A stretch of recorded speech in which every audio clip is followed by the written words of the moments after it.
Good afternoon, everybody. Today I'm joined with Kenneth McLeod from Sonoro Gold. In today's interview, we discuss what's happening with mining in Mexico and what it means for companies like Sonoro Gold who are looking to get into the development phase. All right, everybody, enjoy the interview.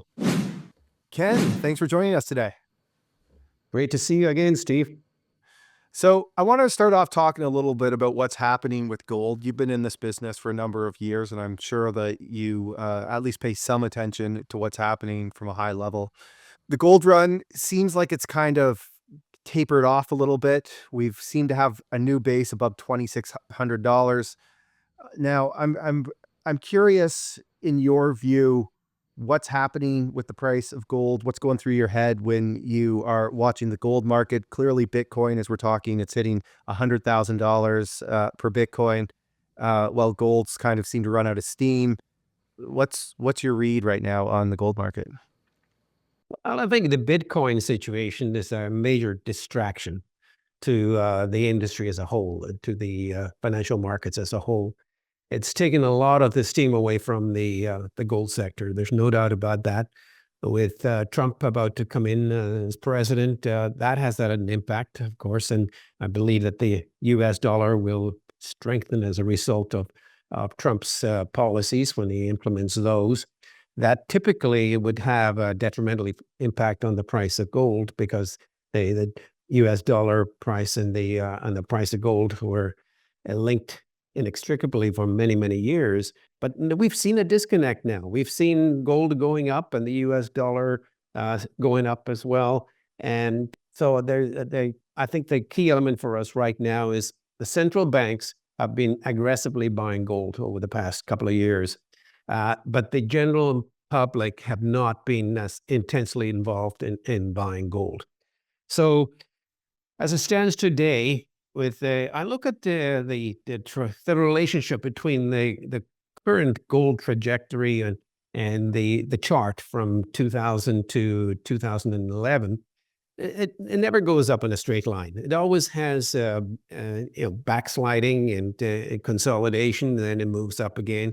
And I believe that what we're seeing just now in the gold sector is a bit of consolidation. It has dramatically increased in value over, and it has to consolidate. So this is a good spot for it. And there's many, many reasons for that consolidation. And some of the reasons I just mentioned to you. And so I believe that gold still has the ability to go over $3,000 in the next 24 months. And I believe that it could be even earlier than it could be in the next 12 months. And so the factor that I'm looking at right now is that it doesn't really matter to us in Sonoro whether gold is trading at $2,600 or $3,500 or even $2,200. All of them will provide, all these prices will provide Sonoro with a very, very positive cash flow once we go into production. And if you recall, when we talked last, the PEA that we produced in October of 2023 was based on $1,800 gold. And it's a very profitable operation with a $79 million pre-tax net present value at $1,800 gold. No, our post-tax net present value at $1,800 gold.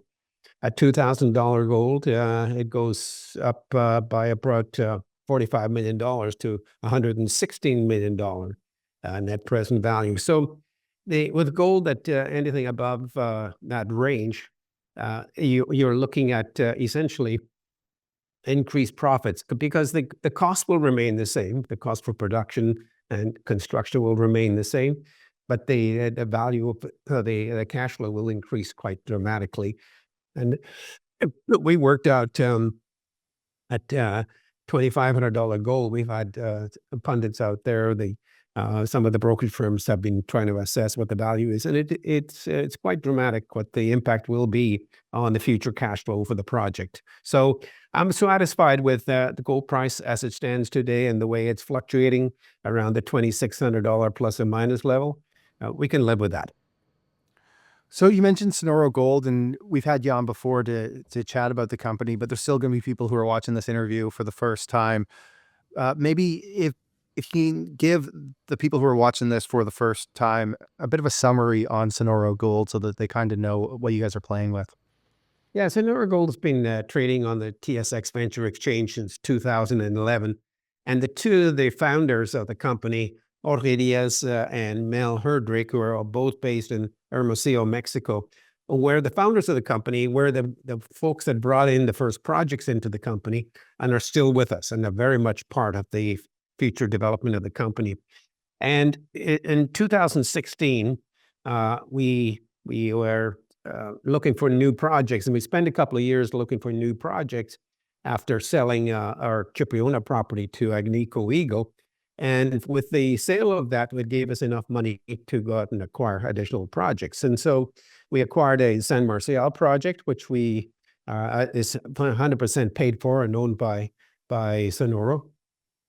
And it's drill ready, but we decided to focus on the second project we acquired, which was the Cerro Caliche project. It's located about 3 hours drive south of Tucson, Arizona, in the northern state of Sonora.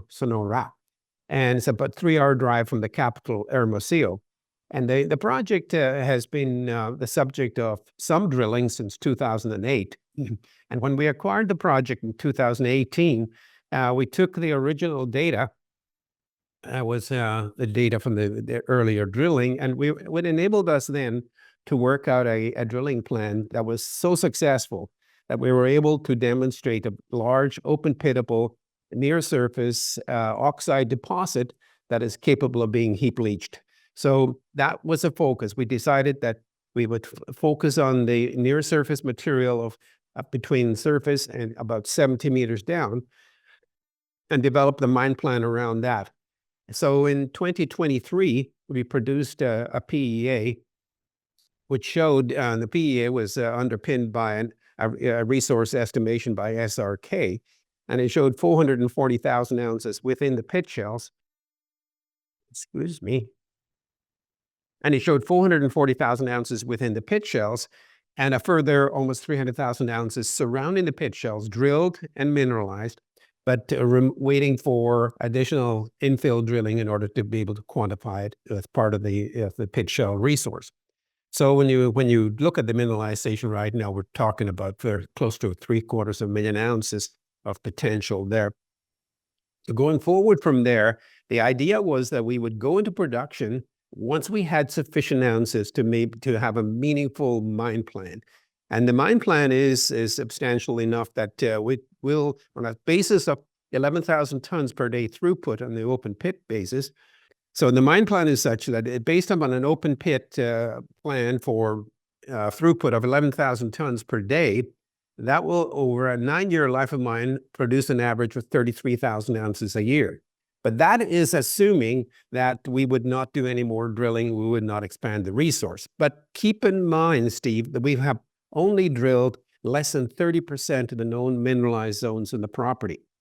And with these less than 30%, there's lots of room for us within the zones that have been drilled to keep expanding. So I'm quite comfortable in stating that we should be able to double the size of the resource within the known drilled zones.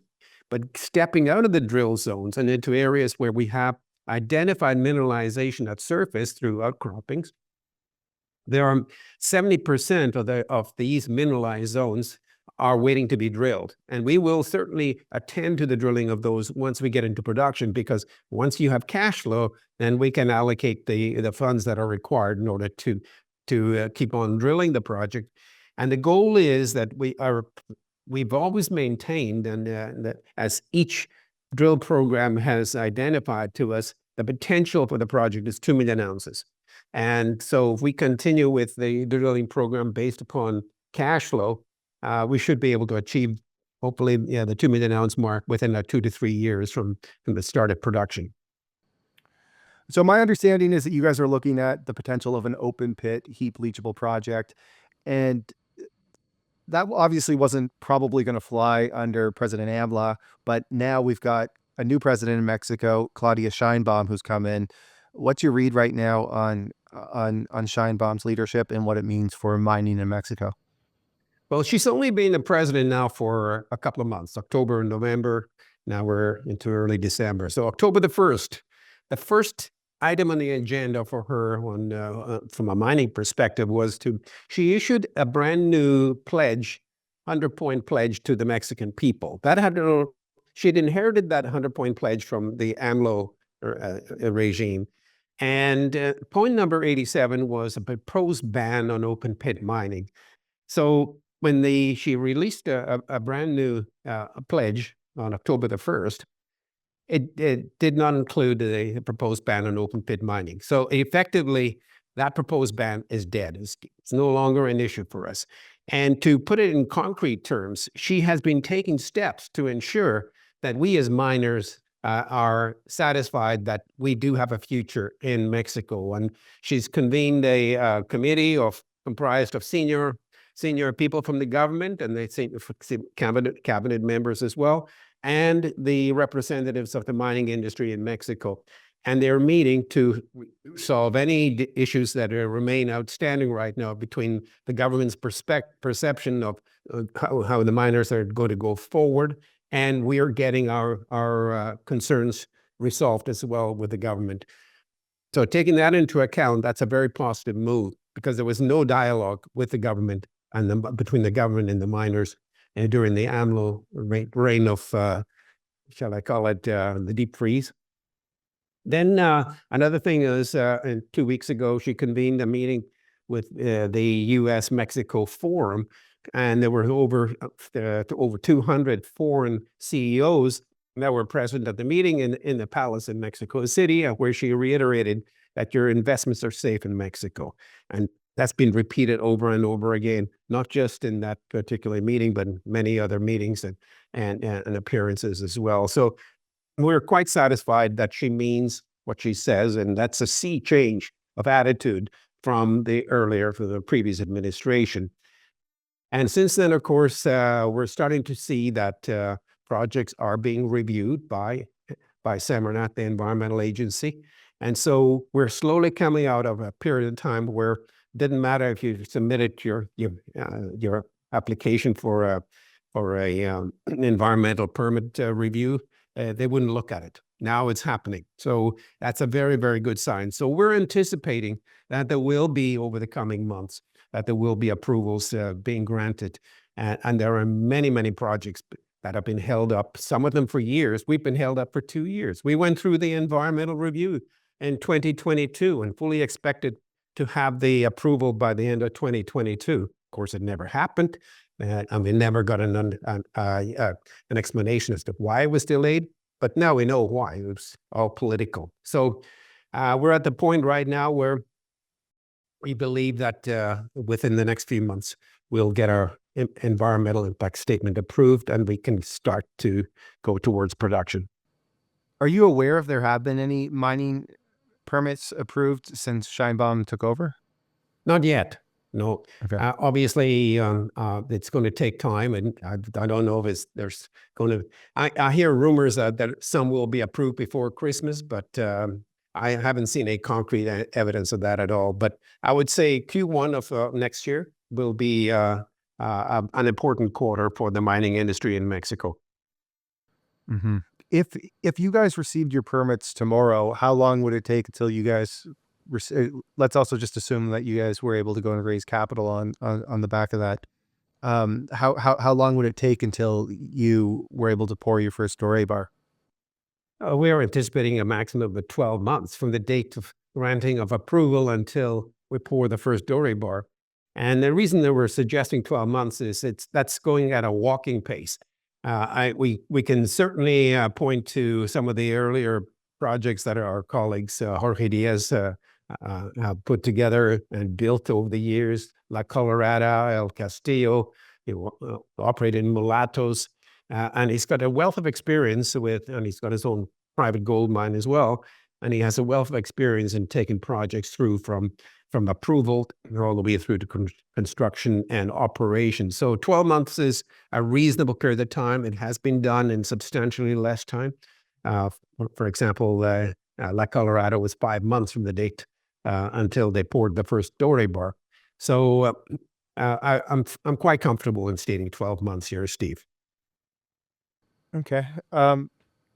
As we speak, you guys are in the process of raising $500,000. What's the funds going towards right now? Well, it's all to do with the operations in Mexico. we had property payments. One of the things that cropped up, of course, 2 years ago was we had project financing pretty well lined up in order to construct the mine at that time, back in 2 years ago.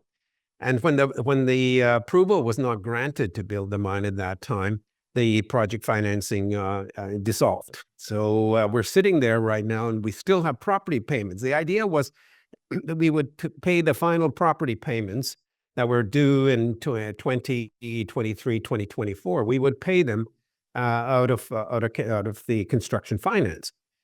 That was a good idea at the time. That's how we had planned the 6 years of payments on these properties were ballooning towards the latter part of that period. So, and we ended up, of course, with, okay, we still have property payments to make, but we don't have the mining permit. And so the market didn't look at us very favorably at that time. And it was not just us in Mexico, but the junior gold market in general was pretty poor over the past couple of years. So we had to dip into our own pockets as insiders and put up almost $4 million to make the property payments. And these have been done. And the 70% of the property now is 100% owned and registered with the mines department. And the remaining 30% is one agreement that the final payment will be on April the 1st.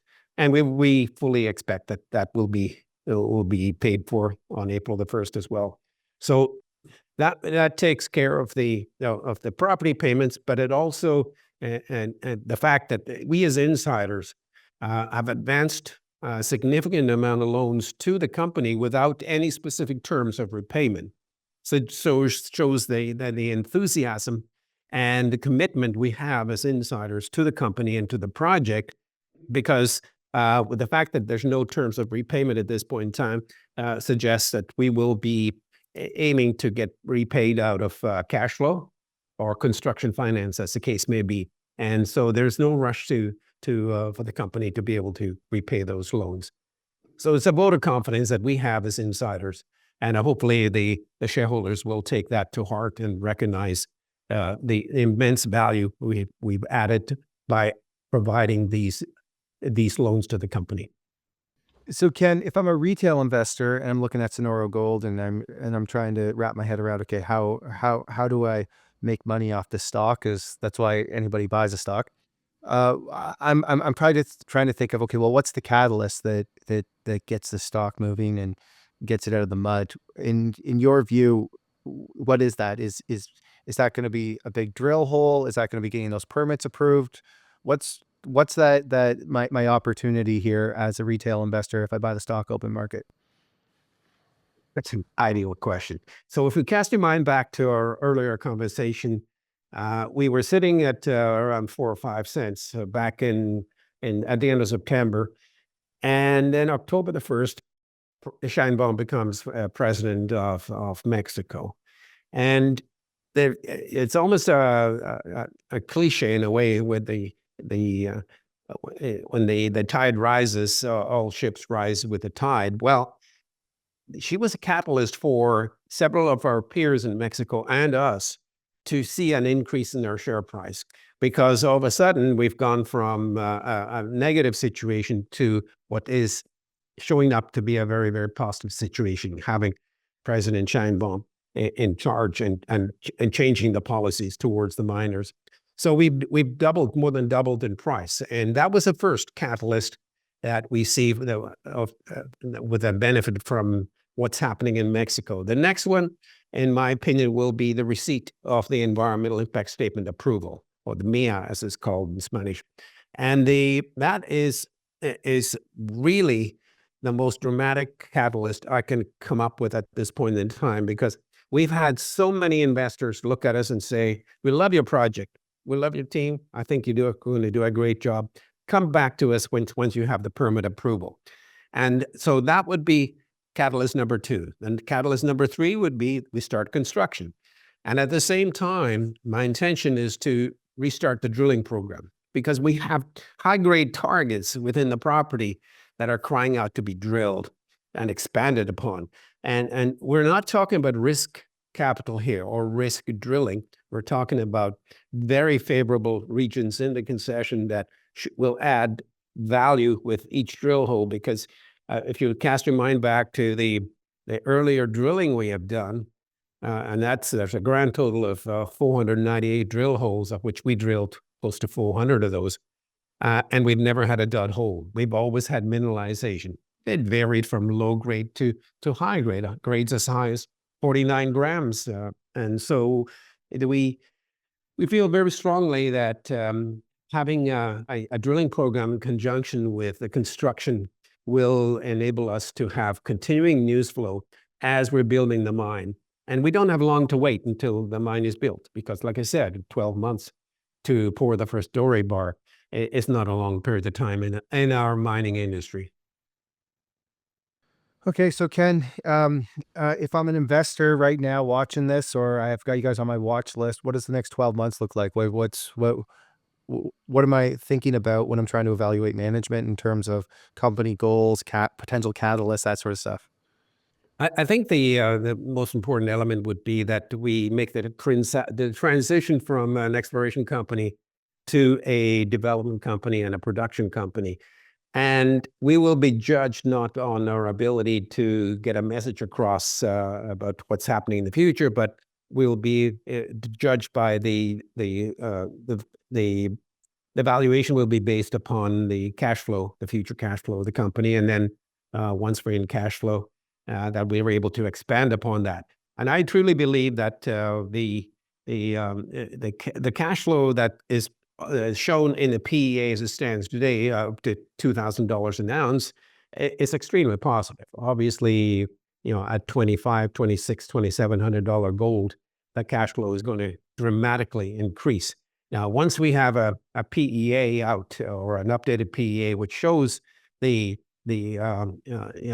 qualified person and being able to opine on the valuations at these higher gold prices, then we can talk about it publicly. But at this point in time, I can only go to the valuation at $2,000 gold, and it's very, very substantial. So that's one thing. The other is we have a second project, the San Marcial project. And we'd like to get that initiated on a drilling program as well, because we believe it has similar kind of potential to the Cerro Caliche project. And the lack of financing for that over the past couple of years was the only reason we have not drilled it. But give us a semi-decent gold market, or a semi-decent junior gold market in the equities, and we will be raising some capital for that and commence the drilling program. But the main focus will be to get Cerro Caliche into construction, into production, generate the cash flow, and then we can really truly afford to realize the full value of Cerro Caliche. And we believe, like I mentioned, it's a 2 million ounce potential for Cerro Caliche. All right, well, Ken, thanks for hopping on here. One of my favorite things about what you guys are doing is how you guys have stuck it out for this long.